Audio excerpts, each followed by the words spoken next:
Council, please state your appearances. Morning, Your Honor. Jeff Moore. Good morning, Your Honor. William Robinson for the people. All right, good morning to you all. So we're here today for a preliminary hearing, but I understand that the parties have in the interim resolved the matter. Is that correct? That is correct, Your Honor. Yes, Your Honor. Yes. All right, so I have a copy of the plea agreement here.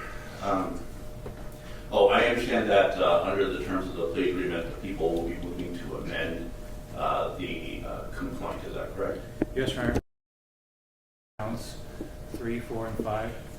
I'm sorry, 4, 5, and 6. Count 4 will be a violation of Penal Code Section 273AA. Attached to that will be an allegation pursuant to 12022.7 subdivision D, causing great bodily injury to a child under 5.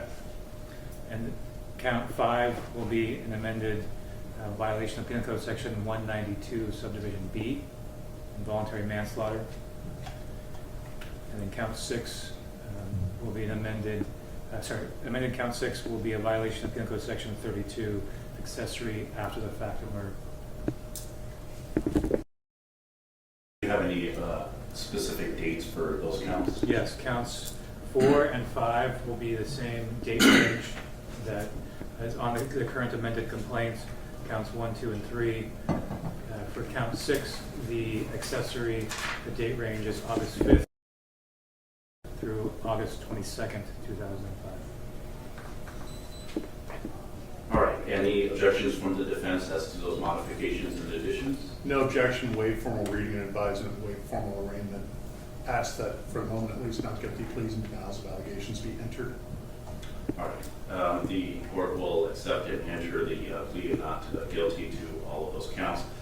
All right, so unless there's anything else, then I'll go ahead and take the plea at this time. Yes, Your Honor. Yes.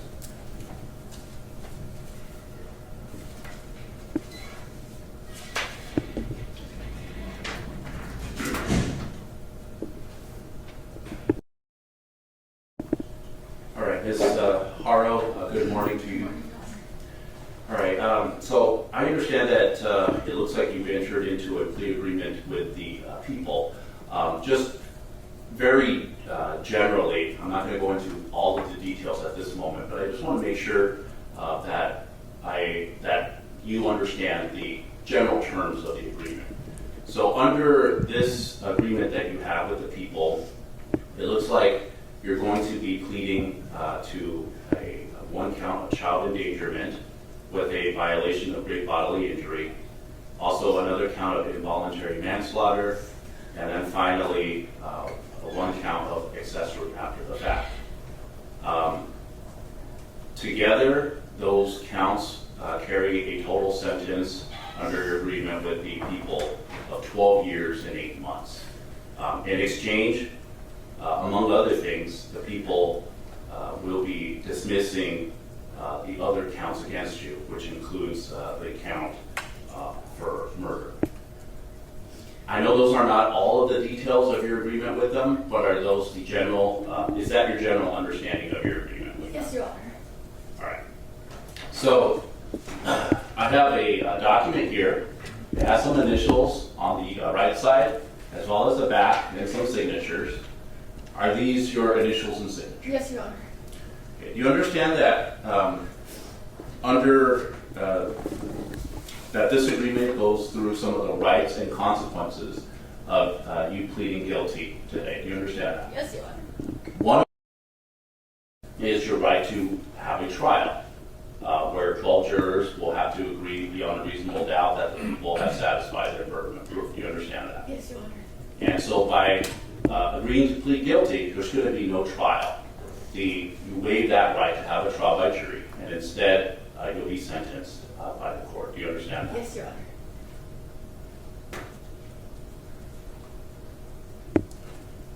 Honor. Before signing and initialing this form, did you have a chance to go through all of the rights on that form? Yes, Your Honor.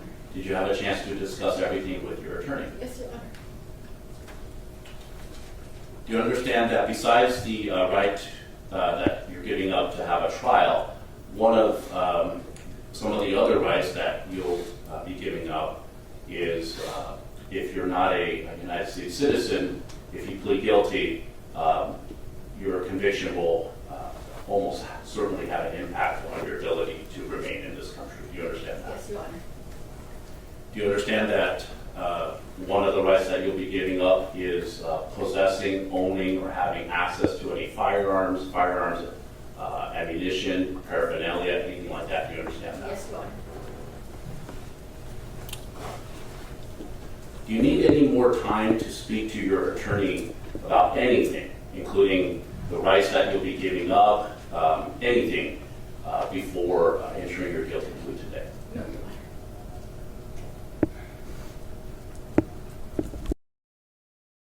Is anyone forcing you or forcing anyone close to you, exerting any pressure on you or anyone close to you in order for you to plead guilty today? No, Your Honor. Are you pleading guilty because you did in fact do what the people allege that you have done? Yes, Your Honor. All right. Mr. Robinson, can you prepare a factual basis to be recited in court? It's Mr. Smith. I'm sorry, Mr. Smith. Sure. Do you want me to take a factual basis?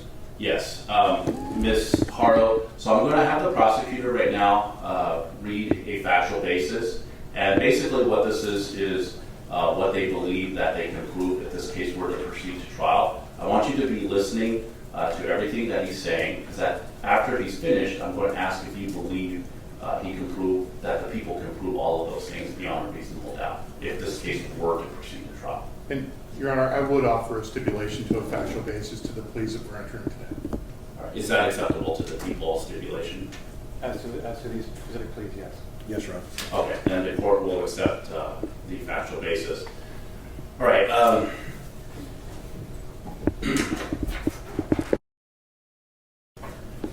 right, Ms. Haro, how do you plead to the count 4, which charges a violation of Penal Code Section 273A, subsection A, which is child endangerment, a felony? Guilty or not guilty? Yes, Your Honor.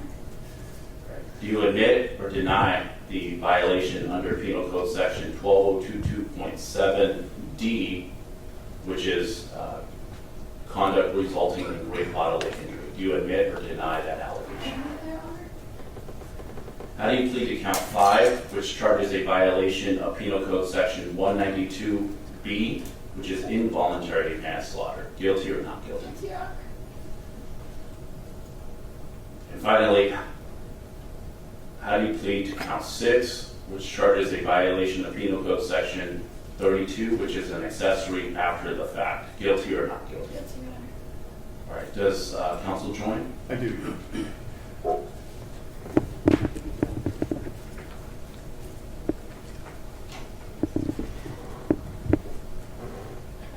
Counsel, it just occurred to me, under the terms of the agreement, defendant would also be admitting to one of the aggravated factors. Is that correct? Yes, Your Honor, and it's delineated in the plea agreement, the plea form in the sentencing section on the last line right above the credits. There's an admission to 4.421, I believe.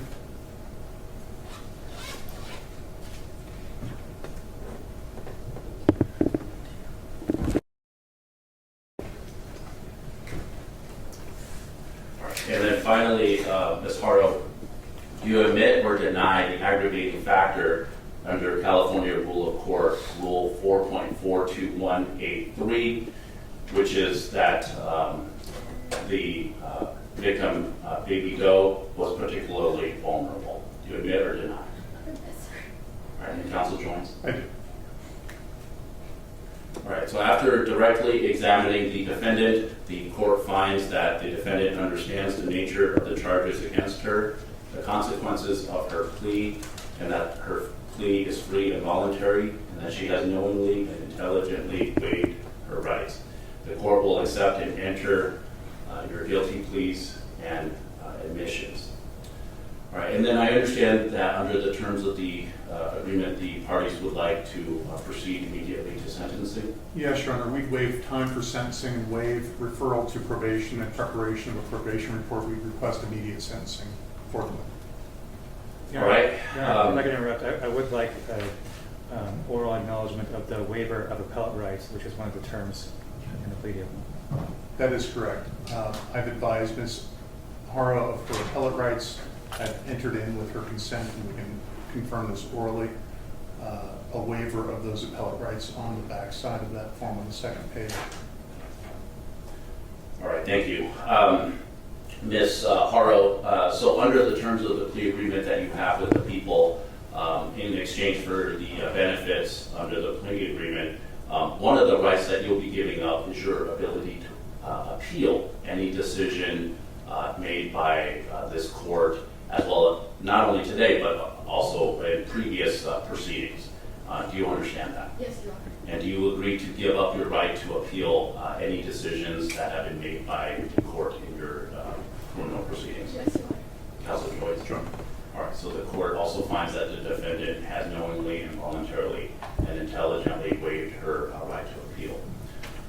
All right, counsel, are we now prepared to go into sentencing? Yes, I do have a brief statement prior to sentencing, if it's okay with the court. Yes, go ahead. In a typical homicide sentencing, this would be the time for the family of the victim to speak to this court about who the victim was and what effect their absence will have on their lives.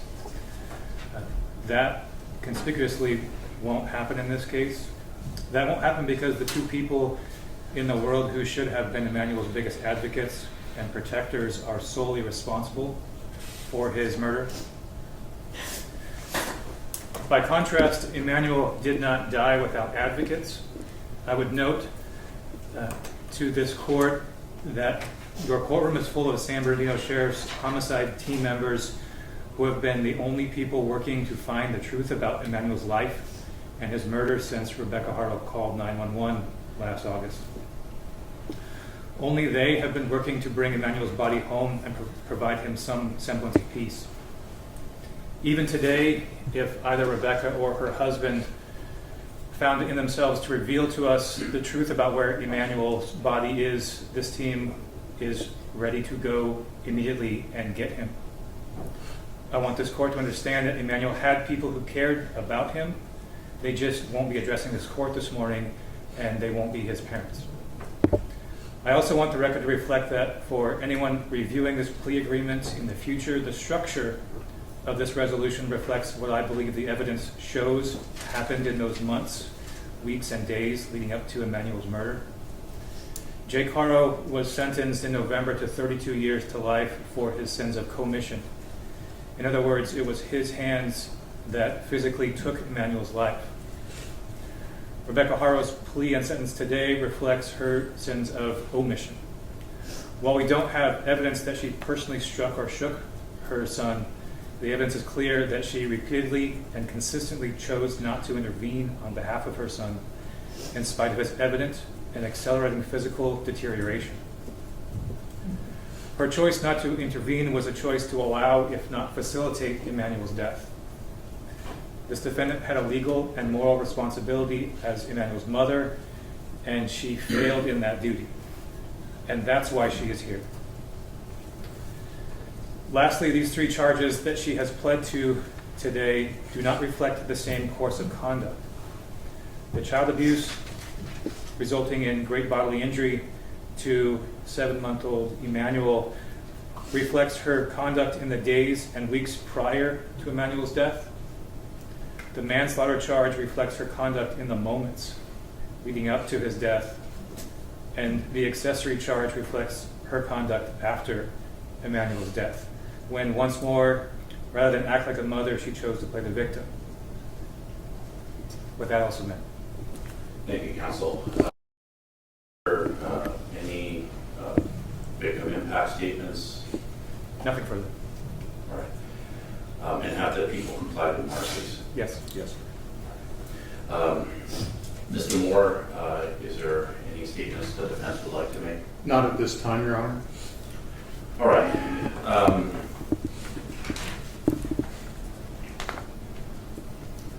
The court, having considered the facts known to the court, will abide by the parties' agreed upon agreement.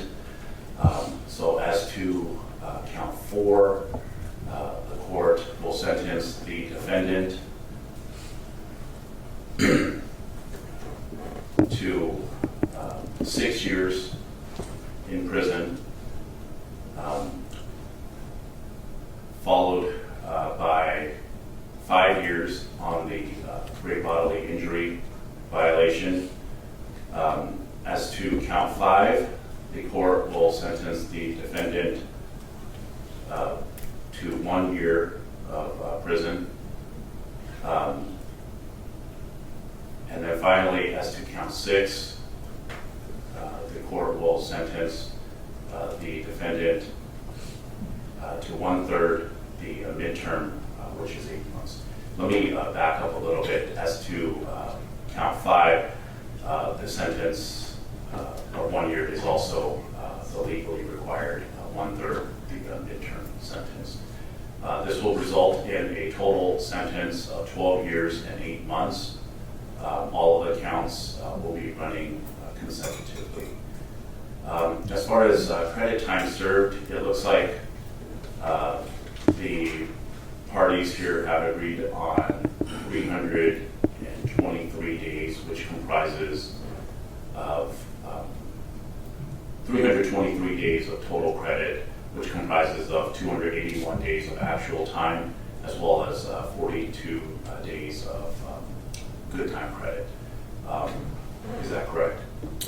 That is correct, as calculated by the court's probation department. Yes, Your Honor. Yes. All right, so then the court will award credit time served in that amount. Let me just revise briefly. The sentence on count 4 is the upper term sentence as agreed upon by the parties.